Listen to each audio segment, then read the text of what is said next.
Soy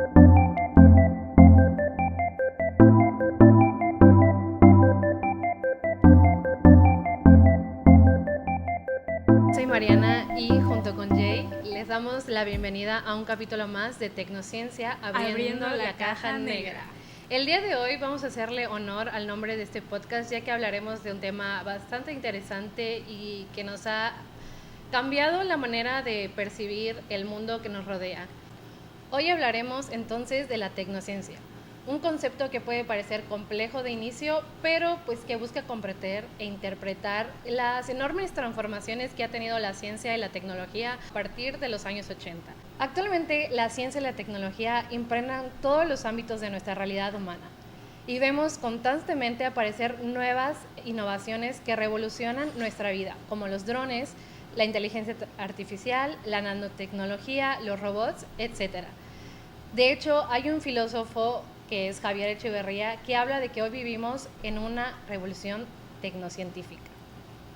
Así es. Y bueno, para hablar de este gran asunto que hoy nos concierne, la tecnociencia, nos acompaña una especialista en el tema, la doctora Eliana Arancibia. Un aplauso. Gracias. Ella es académica del CEPSIS y profesora de la especialización Ciencia, Tecnología y Sociedad de la licenciatura Desarrollo y Gestión Interculturales de la ENES Mérida, perteneciente a la UNAM. Bienvenida, Eliana. Y bueno, ya saben que en este programa nos gusta dejar que nuestro invitado se presente y nos hable un poco sobre ella, así que no vamos a leer largos currículums como siempre, ni credenciales académicas. Y bueno, Eliana, por favor, cuéntanos un poco sobre ti. Adelante. Hola chicas, ¿qué Hola. tal? Muchísimas gracias por esta entrevista. Pues bueno, yo soy comunicóloga de origen y posteriormente hice el doctorado en política científica y tecnológica.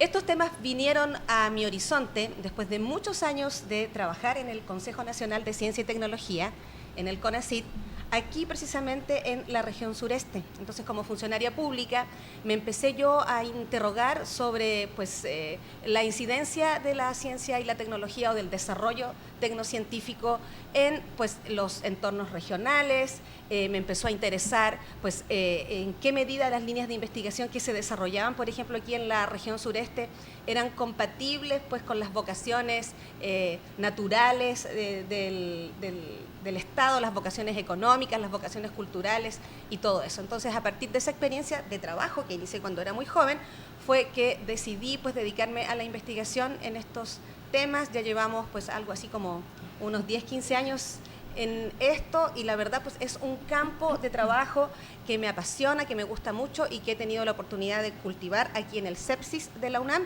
y también en la ENES Mérida, en esa licenciatura que ustedes estudian, que es la licenciatura en Desarrollo y Gestión Interculturales, que tiene esta preespecialización en Ciencia, Tecnología y Sociedad, donde hablamos de la ciencia como cultura, de la ciencia con humanidad, de la ciencia con conciencia. Bueno, entonces, como vemos, no pudimos tener mejor invitada el día de hoy. Y para adentrarnos ya en el tema que nos concierne y responder la primera pregunta, ¿qué podemos entender por la tecnociencia y cuáles podríamos decir que son los orígenes de esta misma? Bien, pues la tecnociencia como concepto designa a esta progresiva fusión entre ciencia y tecnología que se ha venido dando desde la Segunda Guerra Mundial, ¿no? Digamos, situándonos como en un horizonte temporal lejano, de hecho, del concepto. Para hablar de tecnociencia tenemos que remitirnos también a lo que era la ciencia tradicional, la ciencia académica, digamos, realizada en las universidades, a lo mejor en algunas industrias, antes de la Segunda Guerra Mundial. Ustedes saben que la Segunda Guerra Mundial viene a dar un vuelco porque finalmente es una guerra que se dirime con tecnología, ¿no? Con una tecnología muy triste que fue la de las bombas nucleares de Hiroshima y Nagasaki, y a partir de ese hecho trascendental se descubre el gran poder que tiene la ciencia y la tecnología en términos políticos y en términos también para preservar la supremacía mundial del gran país que emerge como triunfador, de hecho, de esa guerra, que son los Estados Unidos. Cuando llegan los tiempos de paz, Estados Unidos se pregunta, ¿qué vamos a hacer con todo esto que hemos montado, este gran aparato que hemos montado para desarrollar ciencia y tecnología durante la guerra? Y ahí viene la gran respuesta: en tiempos de paz, lo interesante es poder capitalizar todo este entramado tecnocientífico para poder mantener o preservar pues, la hegemonía global de Occidente. Recordemos que cuando inicia el periodo de la posguerra, inicia también un periodo conocido como un mundo polarizado, un mundo dividido entre Oriente y Occidente, y un periodo también signado por la Guerra Fría. En este contexto, entonces, se descubre el gran potencial que tiene la ciencia y la tecnología para preservar el poder político y la hegemonía global. En ese sentido, entonces, es que en un contexto además de carrera armamentista, ¿verdad?, de permanente amenaza supuesta de las fuerzas de la Unión Soviética, Occidente comienza ahora sí que a armarse, ¿no?, de dientes y garras para poder defender esa parcela de poder, y lo hace pues, a través del conocimiento. En este momento, de hecho, se da un gran salto, un salto que se ha conocido además como Big Science, de la ciencia que se hacía en pequeña escala a la ciencia que se hace ahora sí en gran escala. El primer proyecto, de hecho, de la Big Science fue el proyecto Manhattan, el propio proyecto que engendró la bomba atómica. Y a partir de eso vemos pues, una serie de otros desarrollos tecnocientíficos vinculados a la carrera armamentista, a la conquista espacial, que dan cuenta de un crecimiento exponencial de las personas que hacen ciencia, de los presupuestos, de los recursos que se invierten en hacer ciencia. Vemos el desarrollo por primera vez de la política científica y de las primeras instituciones, sobre todo en Estados Unidos, que se dedican a fomentar o a promover la ciencia. La masa crítica también, es decir, las personas digamos, capacitadas para hacer ciencia y tecnología, aumenta drásticamente, de tal suerte que pronto la ciencia cambia de escala, ¿no? Es lo que se conoce, insisto, como Big Science o macrociencia. Ese es el antecedente directo de la llamada tecnociencia. En ese momento, como nos estamos también situando en un contexto de edad de oro del capitalismo, son los años en los que los países occidentales crecen también exponencialmente en términos económicos, hay una inyección importante de recursos públicos a la ciencia y a la tecnología, que es lo que favorece también este desarrollo vertiginoso. Sin embargo, aquí hay que hacer un alto, hacia los años 70, digamos, el capitalismo se muestra como un ídolo con pies de barro. Surgen las primeras crisis del petróleo, hay una gran crisis económica en el mundo occidental, y en ese sentido el capitalismo se vuelve un sistema, digamos, menos amigable, si es que alguna vez lo fue, conocido como neoliberalismo, y es un punto de inflexión para lo que conocemos como tecnociencia. ¿Por qué? Porque los estados retiran el financiamiento público a la investigación. En términos reales, digamos, hay un achicamiento del Estado, no lo olvidemos en este momento, y se ve a la ciencia, pero sobre todo a la tecnología, como un campo que lo que tiene que hacer es aliarse con la industria, ¿no?, aliarse con las empresas para favorecer la competitividad, la productividad de los países, y lo que importa ahora es la utilidad, el concepto de utility, ¿no?, vinculado al conocimiento, empieza a ser un concepto de mucho peso. En ese sentido, la tecnociencia es precisamente lo que encarna ese casamiento entre ciencia, tecnología y nuevos negocios vinculados a áreas productivas de alta sofisticación. Cuando pensamos en la edad, digamos, de crecimiento o de nacimiento más bien de la tecnociencia, nos remitimos a los años 80. ¿Qué pasó en los años 80? Industria electrónica, la llegada de las tecnologías de la información y la comunicación, ¿no?, el advenimiento de Internet, y todo eso que hizo posible lo que conocemos hoy como el área o sector de TICs y de tecnologías de vanguardia o de punta, llámese nanotecnología, ingeniería genética, biotecnología y todos estos campos interdisciplinarios que están además vinculados a grandes industrias, a grandes conglomerados empresariales. Eso es, en resumidas cuentas, lo que nombra el concepto de tecnociencia. Es muy interesante todo este recorrido histórico que hicimos a partir de un concepto, pero para entenderlo mejor, actualmente podríamos identificarlo a partir de características. En ese sentido, ¿cuáles serían las características de la tecnociencia actualmente? Bueno, hay varias características que marcan a la tecnociencia. La primera de ellas es el financiamiento privado de la investigación. Les decía hace un momento que hacia los años 80, un poquito antes, hacia los años 70, es el fin de la edad de oro del capitalismo y también el fin de la edad de oro de la ciencia tradicional, en el sentido de que ésta recibía pues, financiamiento público. A partir de los años 80 esa ecuación cambia y de hecho en Occidente la inversión privada en investigación y desarrollo tecnológico, esto que conocemos como I+D, supera a la pública y desde entonces pues, la inversión privada ha seguido creciendo. Tanto es así que en Estados Unidos y en general en el mundo occidental, en los países del norte global, como les nombramos, más del 70% de la investigación se realiza con fondos privados, ¿no? El Estado se retira del financiamiento a estos campos y queda en manos de grandes conglomerados empresariales, de grandes inversionistas. Eso para empezar. En segundo lugar, es esta idea que comentaba al principio de fusión o mediación mutua entre ciencia y tecnología. Ya no es posible hacer ciencia sin tecnología y en menor medida tal vez tecnología sin ciencia, ¿no? No es posible realizar demostraciones en ciencia, realizar cálculos complejos, observaciones, mediciones, experimentos, sin que haya pues, un equipamiento laboratorial, un equipamiento tecnológico pues, más o menos sofisticado. El diseño pues, de los experimentos, de los proyectos de investigación científica es de carácter tecnológico. Entonces, esta mediación mutua entre ciencia y tecnología es algo que caracteriza también a la tecnociencia. Un tercer elemento es el surgimiento de la llamada empresa tecnocientífica. ¿Y a qué nos referimos con esto? Es que a partir de los años 80 se genera un nuevo sector económico, ¿no? Popularmente conocido como de nuevas tecnologías. Surgen además nuevas modalidades también de apropiación, de explotación y de rentabilización de la propiedad del conocimiento. Licencias de uso, franquicias, suscripciones de acceso, ¿no? Suscripciones para la conexión, en fin. Aparecen también conceptos nuevos, el concepto de mentefactura, por ejemplo, en oposición al concepto de manufactura.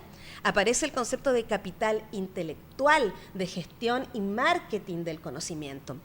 Los resultados tecnocientíficos se convierten de hecho en mercancía y devienen en propiedad privada. Y de ahí pues parte una crítica muy grande en el sentido de, bueno, el conocimiento es desde este punto de vista un bien público o un bien privado. Pero bueno, esa es otra discusión.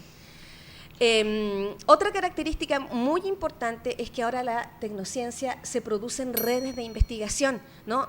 ¿Qué quiere decir esto? ¿No? El conocimiento se elabora en proyectos de investigación en los que suelen colaborar diferentes equipos de diferentes países, investigadores de diferentes especialidades en un entorno totalmente interdisciplinario y mediado además por redes telemáticas. Otro gran componente característico de la tecnociencia es la pluralidad de agentes o de actores que participan en ciencia y tecnología. Javier Echeverría, el filósofo español que ha teorizado más sobre este asunto, habla de pluralidad de agentes tecnocientíficos. En efecto, la tecnociencia no nomás la hacen científicos y tecnólogos, detrás de los grandes emprendimientos tecnocientíficos están, por supuesto, los gobiernos y los financiadores, están gestores, asesores, expertos en marketing, expertos también en organización del trabajo, expertos juristas, ¿no? Y aliados, ¿no? Los políticos, los gobiernos operan también como aliados en ámbitos, digamos, sí, políticos, militares y no dejo atrás también la importancia que tiene el capital financiero. También los financiadores, las agencias financiadoras tienen un papel importante en esto que conocemos como tecnociencia. Es un entramado de actores, un colectivo plural. Entonces, atrás quedó esa idea del científico que estaba ahí solito, encerrado en su laboratorio a la espera del gran eureka, sino que ahora lo que estamos viendo es que la tecnociencia se convierte en este colectivo plural de científicos, tecnólogos, acompañados por un amplio elenco de actores que hacen posible, por ejemplo, proyectos del calado del genoma humano. que hacen posible lo que ahora conocemos como inteligencia artificial, por citar algunos ejemplos. Sí. Bueno, ahora que mencionas el genoma humano y la inteligencia artificial, creo que es algo que está en boca y que nos ha hecho pensar como tantos problemas que están pasando, ¿no? Entonces, vemos que actualmente estas tecnociencias generan preocupaciones y controversias e incluso conflictos, ¿no? No solo en el territorio, sino sociales, ¿no? Entonces, ¿nos podrías hablar sobre por qué surgen estas polémicas? Sí, claro. Pues a partir de que la tecnociencia la produce un conglomerado plural de actores, se impregna también de una diversidad muy grande de intereses, de valores, de expectativas. Entonces, el interés que puede tener un científico en un proyecto tecnocientífico y el interés que puede tener un inversionista o el interés que puede tener pues, una organización social, digamos, pueden muchas veces chocar o ser totalmente divergentes. Entonces, para empezar, entendamos esa realidad, ¿no? Esa realidad de intereses, de valores y expectativas divergentes frente a un desarrollo tecnocientífico. Lo otro también es que hay que tener en cuenta que no hay tecnociencia que se produzca actualmente sin un horizonte de riesgo, un riesgo social, un riesgo ambiental, un riesgo a la salud, ¿no? Un riesgo a la estabilidad política incluso. Pensemos, sin ir más lejos, en todas las polémicas que ha suscitado recientemente la inteligencia artificial. Todavía no está claro en qué medida pues, la inteligencia artificial viene a revolucionar todos los ámbitos de nuestra vida, desde cómo te seleccionan para un trabajo a partir de un algoritmo hasta pues, cómo realizas un trabajo académico para pasar una materia. Entonces, hay ese componente de riesgo y está también este componente tan importante, sobre todo desde el punto de vista de los estudios CTS, que es el componente ético, ¿no? Cómo nos paramos desde el punto de vista valórico frente a una tecnología cuyas consecuencias, cuyos efectos no están del todo claras. No vayamos muy lejos. Aquí en el territorio de la península de Yucatán hemos tenido en el último tiempo la instalación de grandes proyectos energéticos, sobre todo vinculados a energías renovables, que han suscitado conflicto. Entonces, los promotores de estos proyectos, obviamente estas grandes empresas, tienen un parámetro de intereses, un parámetro también de expectativa de ganancias, que difiere mucho de la expectativa o de las consecuencias que esos emprendimientos puedan tener en las comunidades donde se instalan. Eso es, pues, materia de conflicto. Hasta hace poco no teníamos muy claro qué implicaba realmente tener aerogeneradores a lo largo de la costa yucateca, por ejemplo, para generar energía eólica. Si los aerogeneradores perturbaban, ¿no?, a las aves migratorias, que si los aerogeneradores perturbaban el paisaje, ¿no? Hay distintos entendimientos del paisaje, ¿no? A una persona habitante de las costas, obviamente un aerogenerador tal vez le produce pues, una disrupción en su entorno natural, y a lo mejor a alguien que es muy amigo de las tecnologías eso le parece pues digamos, un signo de modernidad. Entonces, por ahí va un poco esta lógica de las tecnociencias y el conflicto, asociado, insisto, al riesgo, asociado al entendimiento distinto de lo que es desarrollo, ¿no?, de lo que es desarrollo tecnocientífico, y aunado también a pues, todos los valores, ¿no?, a toda la parte ética que nos mueven determinadas tecnociencias. Sí, y bueno, escuchando estos ejemplos, creo que nos queda más claro que hay un vínculo fuerte entre tecnología y poder. Entonces, según tu experiencia, ¿es posible democratizar la tecnociencia? Es posible democratizar la tecnociencia, no solo es posible, sino además es urgente y necesario. Creo que para democratizar la tecnociencia, en principio, tenemos que fortalecer nuestra cultura científica y tecnológica en edades tempranas. Eso es muy importante, que sepamos como personas pues, conceptos básicos que rodean este mundo científico y tecnológico que habitamos y que producimos. No nos olvidemos también que la ciencia y la tecnología tienen ese componente, como lo vemos en Digi, social, cultural, humano, valórico, al que hay que destacar, de tal suerte que si mañana nos llega aquí un tren, ¿no?, como el que nos viene, el famoso Tren Maya, seamos capaces también de discernir entre pues, las partes positivas, ¿no?, o cómo abona eso a nuestra vida, y también pues, las consecuencias eventualmente perniciosas que podría tener, las consecuencias ambientales, ¿no?, las consecuencias de exclusión para algunas poblaciones y demás, y tener criterio para poder tomar la voz, tomar la palabra y a lo mejor participar en distintas instancias de diálogo cuando se discuten estos temas. Yo creo que tener esa capacidad de criterio, de discernimiento es muy importante, y eso se logra pues fortaleciendo la cultura científica de todas, todos y todes. Se fortalece también digamos, las bases de la democracia cuando logramos mayor entendimiento sobre estas cuestiones. También es posible ampliar espacios de participación pública en ciencia y tecnología a través de foros, a través de debates. Este mismo espacio, por eso me encanta este podcast, es un lugar donde podemos venir a hablar de estos temas, a discutirlos, a informarnos, y eso pues contribuye con un granito de arena también a democratizar el conocimiento, ¿no? Y a entender que la tecnociencia y sus múltiples expresiones nos rodean actualmente, ¿no? Mirémonos el reloj, esto mismo que nos permite ahora conectarnos. Entonces, digamos, no es ajeno a nuestras vidas, y algo tendremos pues que opinar, algo tendremos que decir en última instancia para mejorar la producción de tecnociencias, el diseño de tecnociencias, hacerlas menos excluyentes, favorecer su mejor distribución, favorecer su mejor aplicación, y que también como sociedades seamos capaces de poner altos al desarrollo tecnocientífico cuando pues va por carriles inadecuados, y con eso me refiero a traer consecuencias perniciosas en lo ambiental, en lo social, en la salud, en las formas también en cómo vivimos. El gran poder, de hecho político, de la tecnociencia es su capacidad para transformar el mundo que habitamos, es su capacidad también para transformarnos a nosotros mismos. Pero en ese sentido, la tecnociencia no se manda sola, ¿no? Las sociedades humanas estamos detrás. Tecnología y sociedad son, como dice por ahí un sociólogo de la tecnología, un tejido sin costuras. Entonces, en ese sentido, hablar de ciudadanización del conocimiento, de democratización de la tecnociencia, es un tema pues urgente de tratar y de ampliar. Bueno, así es, y muchas gracias por compartirnos. Como vieron, la tecnociencia es un tema muy importante y muy necesario de abordar, y también está en nuestro papel de ciudadanos tomar agencia para informarnos y para también ser tomados en cuenta, ¿no? Por nuestra parte sería todo. Les agradecemos mucho estar aquí, y un fuerte aplauso para la doctora Eliana. Gracias. Igual, antes de irnos, agradecer al Sepsis por prestarnos el espacio, este equipo, y nada más invitarlos a que sigan escuchando los siguientes capítulos y de todos los capítulos de este podcast, Tecnociencia, abriendo la caja negra. Gracias. Hasta luego.